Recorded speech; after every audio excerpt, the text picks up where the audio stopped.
Alrighty, so let's talk about Lamar Jackson. So the big news of the day is that he was franchise tagged in a non-exclusive tag by the Baltimore Ravens, and people are questioning why.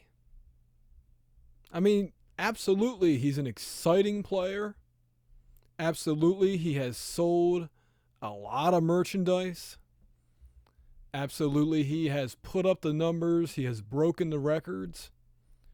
But as I said back in December, about a week before he had his season ending injury, Lamar is simply asking for too much money for, what actually matters to a team, which is playoff wins and Super Bowl wins.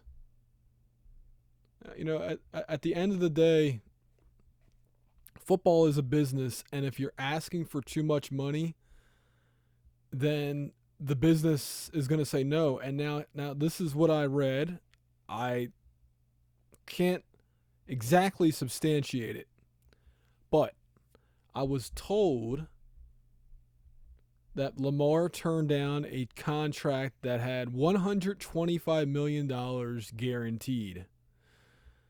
And I believe it was for $253 million, assuming he played every single game. So, I don't know about you, but wouldn't you love to have a job where you got paid half your salary, even if you end up not showing up because of an injury? I think all of us would love that. So I'll say once again what I said back in December of 2022. Lamar Jackson is being greedy. He betted on himself. And again, he's an elite quarterback. He's an exciting quarterback. He played his butt off. He got hurt a couple times during, the last 5 seasons.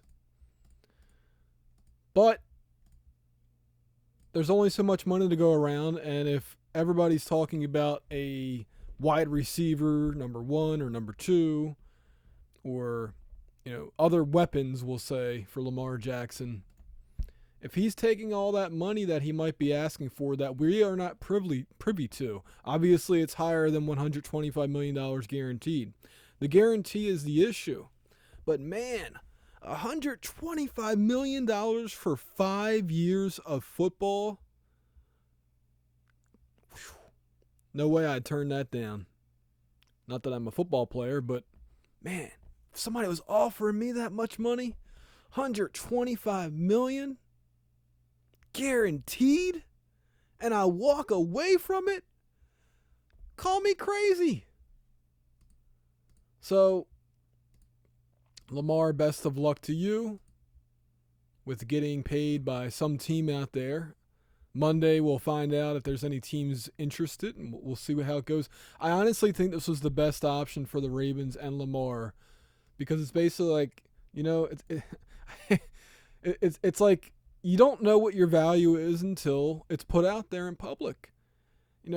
I go on eBay a lot of times, and I'll see something, I'm like, wow, that's not worth it, And somebody may be trying to sell something for, let's say, $1,000, but if nobody's buying that specific product for $1,000, it's not actually worth $1,000. It's worth whatever somebody's willing to pay for it. So, for example, I sold a Legend of Zelda Ocarina of Time box. Not the game, just the box. Now, because the auction ended up selling for, I think it was $180, $200. It was somewhere around $200, including the fees and all that. But I ended up getting one of those nice fancy acrylic cases for it. And anyway, my point is, I thought maybe that box was worth $50 maybe 30. I mean, somewhere around there. But then when I went on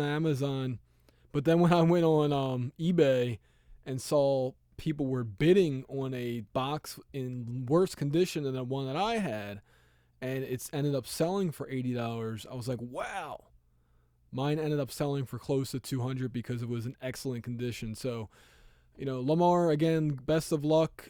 It'll be interesting to see what happens with, if you accept another team's offer and then the Ravens match that. And, it's a shame because if he does stay a Raven, it's always going to be, he's always just going to be in an uncomfortable position where it's like he feels like he's playing for less than what he's worth.